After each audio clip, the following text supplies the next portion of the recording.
we are here now with the other half of SAAC, and this is the subcommittee that's going to be working on anti-racism initiatives here at Haverford College on behalf of the Student Athlete Advisory Committee.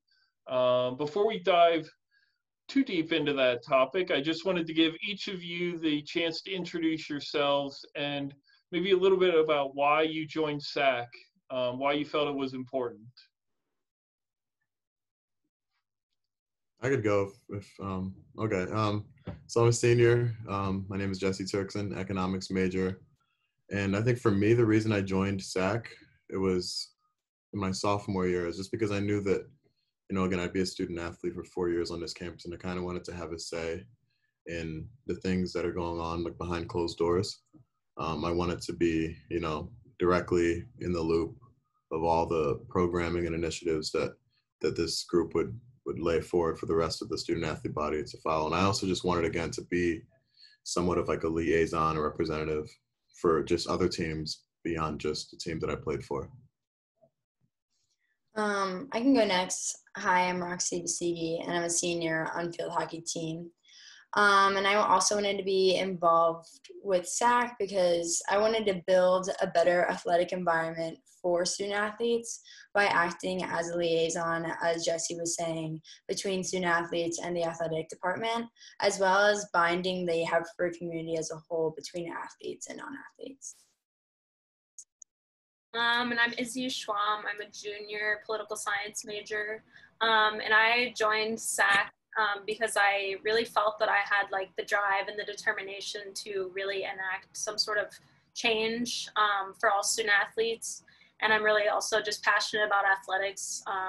So I just really wanted to be a part of a group that was, working together and using that same passion to do and create things for the athletic community as a whole. Great. So the semester is wrapping up its second week, but obviously it's been a busy week for the SAAC. We get the note updates, and you each have been very busy with SAAC over the summer. One of the main things that came out of those meetings was the revamp of the mission statement and also the formation of these subcommittees. Obviously, social justice has kind of been at the forefront of a national discussion over the summer, but I want to know why it was important to why you felt it was important to have a dedicated chapter of the Haverford SAAC working on this initiative as well. Yeah, I think I'm also a member of the AOCC, and I saw that, they took, a huge leap, kind of. They just formed the group, and within a few weeks, they were off the ground running. And I just thought that maybe with SAAC as well, because we are, like, I think Haverford is like 40% student athletes. I just thought that we could use that platform of representing so many students on campus to just increase and just have broader awareness to being actively anti-racist. And it just didn't, for me personally, I know I speak for Izzy and Roxy as well, but it just didn't sit right with me to just have a group on campus that is so widespread that doesn't do anything. It just made sense for us to add an additional subcommittee to SAAC as well. Because again, I think everyone says this, but I agree 100%. Like, if you're not actively doing something, you're just being a bystander, and being a bystander is just as bad as being complicit. So it was really important to me to have this, and we have a few things planned for this semester, and hopefully that continues after Roxy and I graduate.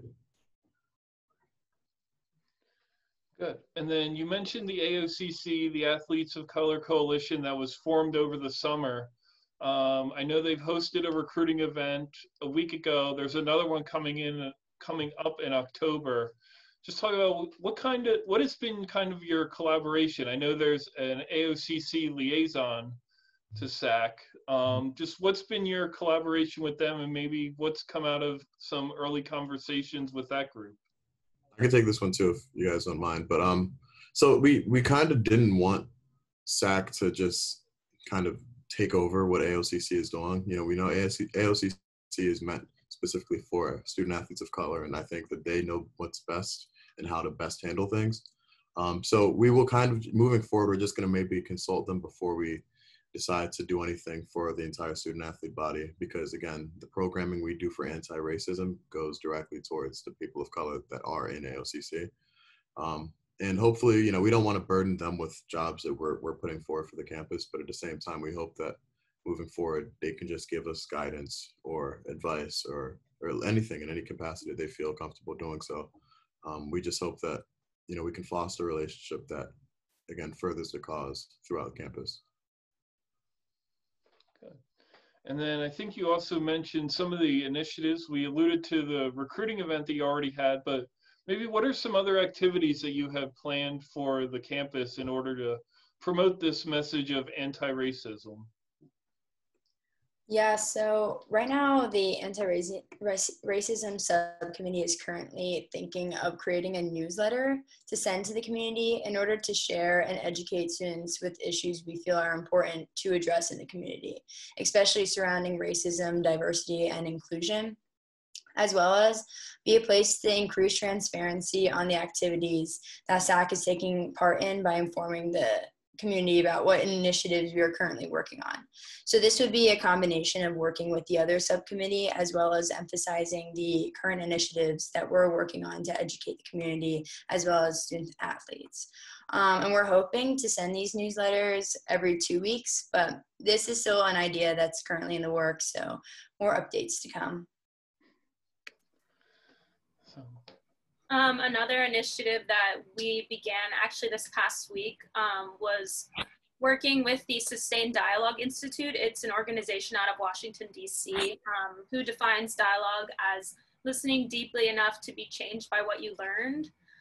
So myself, along with Josh Love and Anthony Walker, are doing a Sustained Dialogue moderator training series that will last pretty much the length of our on-campus, hopefully, semester through November. And the goal with this training is to allow all of us to be able to lead conversations about race, but with the intention of this dialogue enacting and allowing for change. So not focusing a lot on being combative and not listening to your peers, but having an engaging and in-depth conversation in which everyone is deeply considering what they're hearing. So that process will obviously begin, but it will continue into the spring and then next fall as well. We have a bunch of different phases planned out, and we are really excited for this. And I'm super hopeful that along with Dean Bylander's help and some of the Sustained Dialogue employees that we will find success with this program. Yeah, and I think you may have been talking about this a little bit when you mentioned Dean Bylander, but one of the other things that came out in your SAAC meetings was a train the trainer session. I know it's earlier in the semester, so maybe your plans aren't fully set in stone, but what do you hope to get out of that session when you, I mean, ideally hope to sit down with all 23 of Haverford's varsity teams? Yeah, I think the goal with our first Train the Trainer was to start the conversation, and more importantly, have the tools to know how to have the conversation specifically with our teams as well. And we do plan on having more events in the future. Could be with our teams, could be with the SAAC and the captains, but the goal is to have some sort of programming for this fall, and we haven't quite gotten to it yet, but our plans are in motion and we're hoping to get that off the ground in the next few weeks. And that's while, you know, in the meantime, we're going through this training with Sustained Dialogue, which we then will be able to use in the spring. So it's definitely something that's a tool, and we will definitely be using it in the upcoming weeks. Good. So I think you covered a lot of good topics there on anti-racism, but also you each serve as team liaisons and also liaisons to other different areas on campus. We kind of touched with the team support that SAAC provides with the other groups. I was curious, what's your role with, I know specifically you guys work with the Office of Academic Resources, you work with Strive, the leadership, and the Center for Career and Professional Advising, CCPA. Just kind of talk about what your role is maybe behind the scenes in helping some of those events go off, because I'm sure you put in a lot of work, but maybe it's not all necessarily seen. So what is some of the work that goes on behind the scenes to make those so successful? Yeah, so last year I was actually the liaison for the CCPA, and I would meet with Wendy Smith, the AD, and Amy Pfeiffer, who's in charge of the CCPA. I'd meet with them, I'd say about maybe twice a semester, kind of just to outlay what our future expectations are between the CCPA and the athletic department. And we just plan things like, a sophomore career like speaker who comes and talks to them about their experiences, their their paths to the career that they got to. We do resume workshops, we do resume building things. Last year we had a competition for freshmen and sophomores to actually like get started on LinkedIn and build their resume, and it was like the winning team had like insomnia cookies or something as a prize. But we think that those things kind of go a long way, because again, the earlier you get started, the better. And also we just wanted our student athletes to take advantage of the alumni network that's in place, especially within the student athlete community, because they're really willing to help out and give back kind of to Haverford. And also, yeah, we do have things like Strive sessions, and we have a Strive liaison, which helps work with Raven, who comes and speaks to people and runs programs for freshmen up to captains and seniors. So, I think that those things are also just as valuable as in SAAC, and they also really, again, like I said, really go a long way in, helping our student athlete community, just helping their everyday lives, I guess. Good. And then just kind of wrapping up the SAAC component of this interview, I think one of the things that really came out of the first interview with that subcommittee on integrating in the campus was becoming more of a presence on campus and letting students and really the entire Haverford College community know that the SAAC is there to support people. So is there anything else that you feel that people want to know about SAAC? Obviously, you have the microphone now. Is there anything you want to tell the college community what they should know about SAAC, or what they can expect from SAAC, or ways SAAC is here to help them? I can take this one too, if that's okay. I just think that moving forward, like, we don't want to just say, oh, we are SAAC and this is what we do. And so we want to kind of just show it. And we think that'll speak for itself with our transparency on campus. So yeah, it's great for us to say that, we are responsible for, a bunch of teams, and we help plan a lot of things behind the scenes, and we care about, improving the non-athlete divide and anti-racism, but we just want our programming to kind of speak for that moving forward. And hopefully, as we take an active role and we help to, further these issues on campus, then the broader student body would acknowledge us and know exactly what we do. So. Yeah, I think we're also, we're also interested in receiving feedback. We want to hear from the community, like things that we may need to improve upon. If there's anything that comes up in regard to athletics, we would want to hear it. I think for a long time, people were very confused as to what the SAAC's role was. And so we are hoping that there's clarification now, and that we can, as Jesse was saying, be transparent in terms of our work, but also in terms of hearing what the community's feedback is in terms of what we're doing. And through all these actions of being more present, I think it stems from these SAAC members being extremely excited and want to be these active representatives in the community. And that really helps, because hopefully that transmits to the entire community to also be active, like as he was saying, to provide feedback, as well as maybe even take part in SAAC activities, and to be a more collaborative community to help it build a better connection between non-athletes and athletes as well. And then obviously, kind of wrapping up, obviously the reason you're on the SAAC is also a large part of your Haverford College experience is that you are also student athletes. So I was just curious kind of what your thoughts are in the second week of the semester now. We're a couple days away from practices starting for the fall sports, at least. Kind of what's your feeling about being on campus since you were studying remotely since March, and maybe what your goals are for athletics in the fall semester, even if it's not going to be a traditional fall season? I guess being a senior and a fall athlete, I can kind of take this one. But I think it's a mix of feelings. I'm really excited to be on campus and be able to see people socially distanced and masked is better than being home and not seeing anyone or only seeing people through a camera screen. So that's really great. I do think it's a little sad starting out my semester and fall season pretty late and not having a preseason since like 7th grade is a weird feeling for me. But I'm really excited for practices to start because I hope it will bring in some sort of normalcy that we haven't experienced for quite a bit of time now. So, and even like a proper schedule of like what I have during a day and not questioning if I have class today or if there's a random Zoom session I should be in. So I think being in a fall sport and being lucky enough to still be able to practice, I'm really excited for, and I know my team also feels the same way.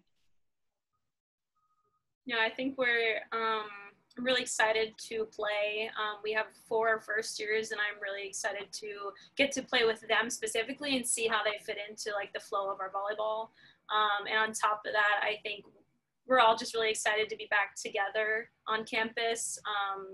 Just being able to, like Roxy said, see each other masked and distance and do some like games or something like that has been really nice. And yeah, I think we're all just ready to get the rust off, if you will, and play some of the sport that we love in whatever way we can. And we're all playing on the grass volleyball court, which is new for most of us. So it'll be really interesting experience too in terms of how volleyball is going to look. So it's pretty exciting. Yeah, I mean, I agree with what Roxy and Izzy said. Like, it's just good to be back. I think we all got the Zoom fatigue in like April and May of last year, and just being on campus, even though even most of our classes are remote, it's still just different. And also just seeing my teammates, and obviously there's still a lot of questions up in the air about our season, but like we can still get a chance to play. Even just 2 to a basket is a lot better than just shooting by myself at home, so we're going to keep working. Obviously, we're going to keep trying to improve. And even if I don't have a season, it's still, and our coach always says we should leave it better than we found it. So I'm just hoping that, the players here still continue to improve, and, hopefully next season or the year after that, who knows, they get to play and they get to just enjoy themselves. So. Yeah, and then I guess each of you kind of touched on it a little bit. I know one of the things that was particularly inspiring to me personally coming out of these conversations were some of the senior classes who may or may not have a senior season. They said their seniors are still like very bought in, very committed to the program because they want to leave the program better than they found it. I was just curious kind of where that motivation comes from for each of you. Obviously you take these things very personally, and you're going to have a chance to leave your legacy on the program, maybe more so than in a normal year, even if it's not necessarily as visible. Yeah, we've had a couple discussions like as a senior class of how do we want to see our season and our goals for ourselves. And I think our general motivation as to why we want to continue being so present and so involved and acting as if this is a normal season is because truly of the love of the sport. We all love field hockey. We've been playing for so long, and feeling like my last game, if we would say, is playing SWAT last year, that doesn't seem like I want to end it there, and neither do the senior class or other members of my team. And we all agreed as a senior class that if we aren't going to leave our mark physically, we might as well just leave our mark emotionally and with the team as like leaders, and show them how, like, even if we don't have a season, like we still are working for an objective and building our skills, and we're still here to play for each other. And we don't need a game to show that. Practices are enough to emphasize that goal. And if I'm holding a stick and a ball and I'm around with my teammates, like that's all I need. I don't need to have a competitive season to want to play field hockey. So that is pretty much the general motivation between my senior class, to continue to play as if everything was normal and as if this was our senior season, to go out with a bang.